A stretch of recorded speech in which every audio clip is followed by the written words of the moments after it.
This is RTV6 News at 5, working for you. Happened to both my lungs now. It was my left lung the first time, and now it's my right lung.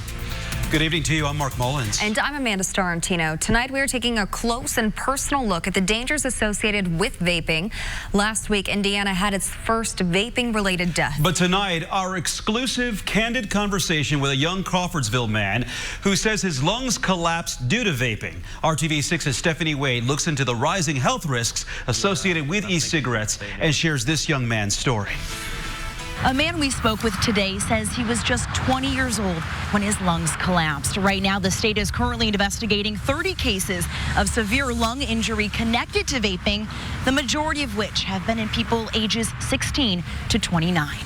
And it was miserable laying in the hospital for 6 days with a chest tube in my side. Vaping regularly for about 6 years, Kyle Lano had no intention of stopping until his lungs collapsed. First, his left lung last summer, then his right lung less than a month ago. He said he was the first to defend vaping as a healthy alternative to smoking cigarettes with tobacco as it's marketed, but having two lungs now collapse, he says he's never vaping again. Now I believe it's vaping because it's the only thing I'm doing.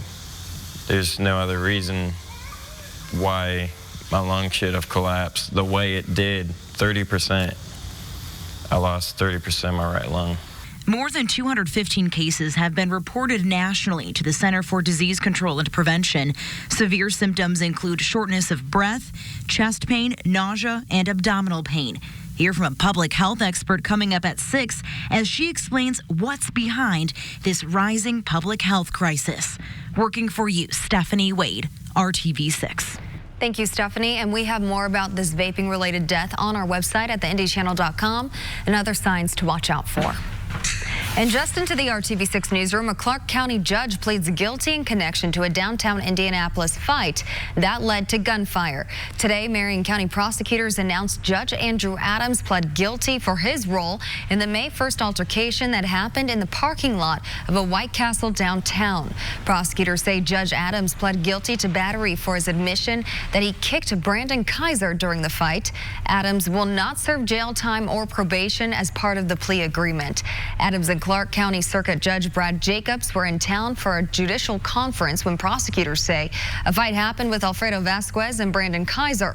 Adams and Jacobs were both shot and wounded. Vasquez and Kaiser have been charged. Prosecutors say they've offered the same plea agreement to Vasquez. Let's get your Storm Team 6 forecast now. It is a pleasant evening across central Indiana. The sun is shining, as you can see there from the RTV6 tower camera. Temperatures have been somewhat spring and fall-like recently. I'm with Chief Meteorologist Kevin Gregory. So a lot of people enjoying today. I'm wondering what the changes are in store. We're going to turn the page, and it's a big page. Back to summer for a while.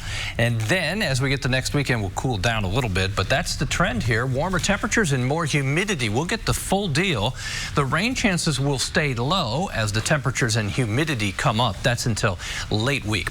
The wind starting to come around from the southeast to the south and eventually southwest during the day tomorrow, and that will build the humidity tomorrow, Wednesday, Thursday into Friday, and our temperatures will be oh so close to that 90-degree mark on several occasions. The retreating cooler air is to the north. That will be pushed out of the state as that southwest wind takes hold and drags in the warmer, more humid temperatures. 89 in Evansville, St. Louis at 92. Look at southwest Missouri and central Arkansas in the mid-90s. For us this evening, skies are mostly sunny now, will be mostly clear. 75 degrees as we get to 10 o'clock tonight. As we move into the morning hours tomorrow, we only drop to about 66 degrees. We'll talk about those high temperatures and when is our next best chance for rain. We'll find that in the 7-day as well. The woman accused of killing her stepdaughter and hiding her body in a plastic trash bag for 4 days has waived her right to an attorney and says she will represent herself in court. Amanda Carmack is charged with murder, domestic battery, and strangulation in the death of 10-year-old Skylee Carmack in Gas City. Court documents filed Friday detailed Amanda's confession to the crime, saying she told police she choked Skylee with her hand and then tied something around her neck. She told detectives she killed Skylee because she was angry.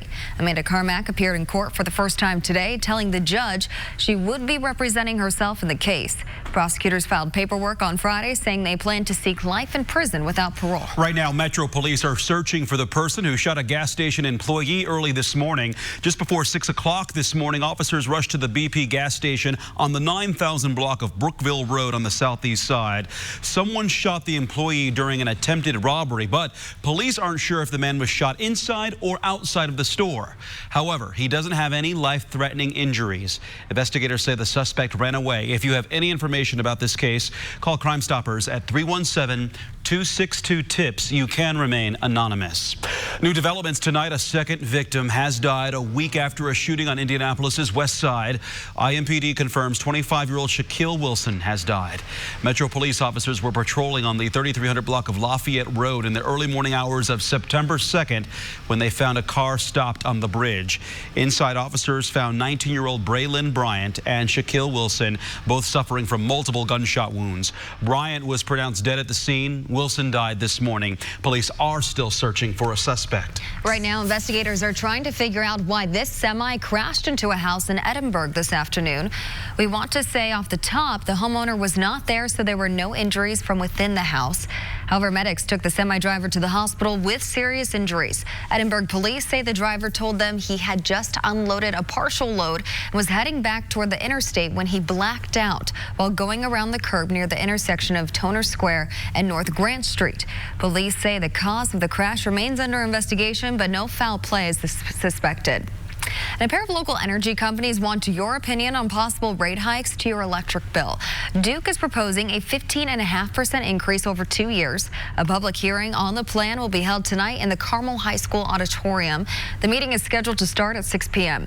IPL is asking for a series of rate increases spread out over 7 years. Bills would go up between 0.8 and 1.3% between next year and 2026. Company officials will hold a public meeting tomorrow night. The meeting will be held at the Schweitzer Student Center on the University of Indianapolis campus. It is also scheduled to start at 6 o'clock. Tomorrow is World Suicide Prevention Day, so RTV6 is taking part in a 2-hour Stop the Music initiative with Radio 1 Indy and the Indianapolis Recorder. We're teaming up with mental health experts, local leaders, and survivors for the 2-hour ad and music-free discussion. You can hear that all on all Radio 1 Indy stations and also on our RTV6 Facebook page from 10 a.m. to noon tomorrow. And here on RTV6, we'll have resources and stories of people impacted by mental health issues such as depression. Still ahead at 5:30 on RTV6, days after Hurricane Dorian ravaged the Bahamas, people in that country are trying to figure out how to move forward, what they are dealing with, and what's getting some people through this disaster. But first, a local animal shelter with an urgent plea tonight, how you can help in more ways than one. And we've talked about the temperatures and humidity coming back up. We'll get into our next chance for some showers and thunderstorms coming up. An elder law help you get your ducks in a row. Welcome back to RTV6 News at 5. A big change for the Indiana Fever. Pokey Chapman will not be back for a fourth season as head coach and general manager of the WNBA franchise. The team made the announcement this morning following a season in which Chapman and the Fever finished with 13 wins and 21 losses. The team says the search for a new coach and general manager will begin right away. When the 2020 Fever season begins, the new coach will not be on the sidelines of Bankers Life Fieldhouse. The team will be playing home games in 2020 and part of 2021 at Butler's Hinkle Fieldhouse as Bankers Life goes through a major renovation. Happening tonight, animal advocates will push the city of Indianapolis to create a new animal shelter. Spay Neuter Services of Indiana is hosting an event tonight at the City County building called Say Yes to a New Shelter. The agency says the cost of renovations to the Indianapolis Animal Care Services building on the 2600 block of South Harding Street outweigh the cost of a new facility. Spay Neuter Services says a new shelter should be included in the city's budget and building plans. Tonight's event starts at 7 o'clock on the second floor of the City County building. And tonight, Indianapolis Animal Care Services desperately needs you to adopt cats. IACS says it is out of space. This is a chance for you to give a cat in need a forever home. Adoptions are free and the shelter is open until 6 tonight. Again, IACS is located at 2600 South Harding Street. New tonight at 5, a major overhaul could breathe new life into the Riverside Park on the city's west side. Today, Civic leaders and neighbors broke ground on the Taggart Memorial Amphitheater project. Riverside Park's historic Thomas Taggart Memorial will be restored to also include an amphitheater. It will become the new home of the Indy Shakes, which is also known as the Indianapolis Shakespeare Company. The city says the amphitheater should attract many arts productions. The Taggart Memorial Amphitheater is expected to open by June. Tomorrow, we will get an update on changes happening at the Soldiers and Sailors Monument and the Rust Monument Circle in downtown Indianapolis. Here's a live look from the RTV6 tower camera. Monument Circle is getting an upgrade that includes more lighting, video mapping, and projection capabilities, a state-of-the-art sound system, and flexible staging. An $8 million grant from the Lilly Endowment is paying for this project, which is called Shining a Light on Indianapolis. The upgrades are expected to debut November 9th. There will also be a nightly signature salute synchronized with an Indianapolis Symphony Orchestra original score that pays tribute to the iconic monument. Tomorrow, the city will update the progress of the work and will reveal what else you can expect. 2 Indiana corn mazes are among the 10 best in the United States. That is according to USA Today readers. Yeah, through USA Today, people voted for and ranked the 10 best corn mazes in the country. Coming in at number 1, Purdue University's 150 Years of Giant Leaps corn maze that you see right there. It has images of Neil Armstrong and Amelia Earhart. You can visit this corn maze from September 13th through October 27th. And coming in at number 8 on the USA Today list, the Connor Prairie Corn Maze. And today, the Living History Museum in Fishers unveiled the design of the 2019 corn maze, which will open to the public on September 21st. And this season, you can wave your way or weave your way through the 12 acres, while overhead, a witch will ride a broomstick, bats will fly, and the 1859 balloon voyage will soar. All of that in those mazes, right? Team bonding exercise. Yeah, for real. Isn't it ironic that we have these award-winning corn mazes when we had so much trouble getting the corn planted, right? Good point. Yeah. So that's pretty cool to see. I look forward to those. I always make the wrong turn, but that's part of the fun. That's right? part of the fun of it. Yeah, Finding your way out, right? All right, I'll try not to get lost over here. We got 7 days to cover. We'll do that pretty much chronologically. As you look at the temperature trend, 82 is your average high. We'll push 90 degrees several occasions this week. It'll really come down to afternoon cloud cover, and on a couple of occasions when thunderstorms develop. Temperatures don't cool back below average until we get to the weekend. Maybe that's perfect timing for you. If you don't want the heat and humidity, some of you, I know, I've heard from you, are all in on this September surge in temperatures. 88 tomorrow, close to that 90-degree mark Wednesday and Thursday as well. If you look at the rain chances, they're minimal until Friday. That's our next best chance for maybe widespread showers and thunderstorms. That will be along a cold front that will open the door to the cooler, more refreshing air for the weekend. Across the state right now, 80 in Peru, temperatures 84 in Bloomington, 86, as you can see in Greensburg. Temperature in Terre Haute is at 85. Love the name. Hello to Barkley. Get it? Barkley?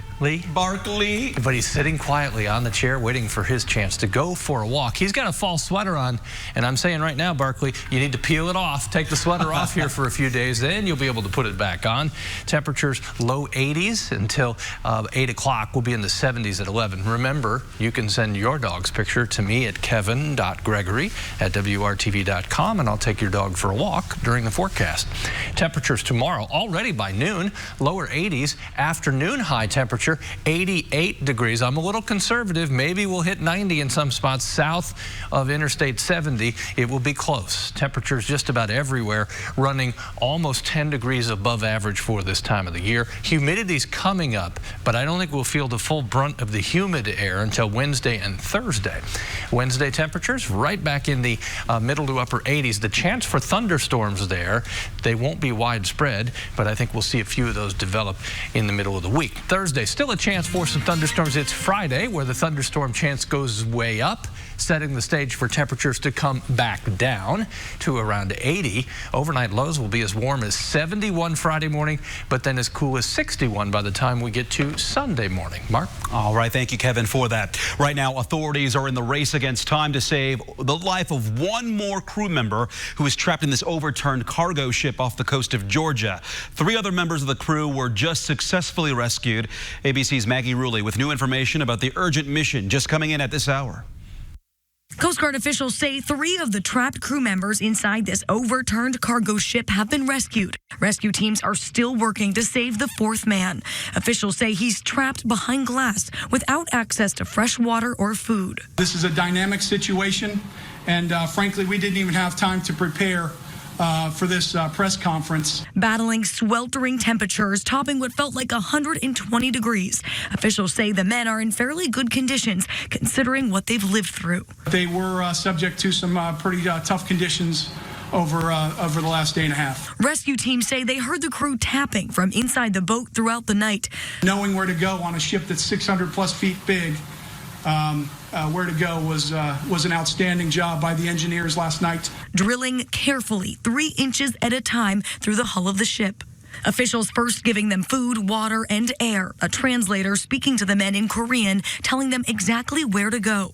The ship, twice the size of a football field, was carrying more than 4,000 cars when it capsized off the coast of Georgia Sunday morning, catching fire. Okay, I'm going to bring it back up. Overnight, the Coast Guard rescuing the other 20 crew members, airlifting some to safety. Multiple Coast Guard units have been involved in this search and rescue effort, and authorities say they're currently investigating what could have caused the ship to capsize and how the fire started.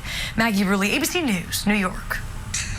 An incredible light show in the nation's northwest. The National Weather Service says it recorded more than 1,000 lightning strikes on September 7th in Washington State. And the NWS says Seattle had more than 200 lightning strikes in just 1 hour. Can you believe this? The lightning left many people in awe, and it certainly, as you see there, lit up the night sky. But it left some people in the dark, as you see there. That lightning caused power outages across portions of Washington. It must have been incredible to see, though. Beautiful, yeah. But yeah, left you in the dark. You can see it even better, I'm sure, after that. Well, you've heard of the movie Spaceballs, right? How about meatballs in space? We'll explain next on the News at 5. And be sure to follow us on Twitter and Instagram. Hello to you and a very good day. I'm Julie Grant with Court TV Live, and we continue bringing you gavel-to-gavel coverage of a heartbreaking murder trial happening right now in southern Ohio. Defendant Skylar Richardson was a high school senior when she got pregnant and hid the pregnancy from everyone, even the baby's father. She says that the baby was stillborn and that she buried the infant in her backyard. Well, the prosecution says this is a case of aggravated murder. They are still in their case in chief, calling witness after witness, trying to convince this jury that a murder did in fact occur. But did it? So last week, the state played Skylar Richardson's first interrogation video. It was very emotional. Today, they recalled the detective who initially interviewed Richardson, and they showed the jury her second interview. Again, she was very emotional. Some shocking things happened in that interview. At one point, they asked her about the fire, and she looked stunned. She said, "What fire? I didn't burn her. That I am sure of." And the detective seemed to be pursuing a few different theories in the second interview. One of drowning, after she told them she gave birth in the toilet. One of crushing, after she said she was holding the baby after it was stillborn. And then that burning theory near the burial site. So what will the men and women on this jury think? Well, we expect to hear from more prosecution witnesses today, and Skylar Richardson's future is hanging in the balance at this very moment. We'll continue our gavel-to-gavel live coverage of this trial and all your other legal news right here on Court TV Live. I'm Julie Grant. Now back to you in the studio. Thanks, Julie. Follow this case and many others whenever you want on CourtTV.com. Maybe it's a way to attract alien life here to Earth. I mean, who could resist the smell of fresh Italian food? Right. The general manager of Kansas City Italian restaurant Cupini's is a self-titled space technician. So he decided to put a meatball that he named Cosmo onto a weather balloon. That balloon took the meatball 89,000 feet into the sky. He has a parachute after everything ruptures so that he can return safely. He really wants to continue being a meatball and does not want to become ground beef. Look Get at that it? meatball. Ground beef. Presumably, that meatball has landed somewhere. Matthew Mullinger expects it to land anywhere from 75 to 200 miles away. And when he finds the meatball, yes, he's going to look for it. Mullinger plans to display it back at the restaurant. The meatball almost looks like a Mr. Potato Head. Right, I'm sure they're friends at least. All new at 6 p.m. here on RTV6. Charges dismissed in the case of a Muncie man arrested in disturbing police body camera video. Why prosecutors decided to let him off the hook. But first on the Now Indy, remembering the victims of Indiana's worst commercial airlines disaster, which happened 50 years ago today. The emotional memorial next. You're watching RTV6.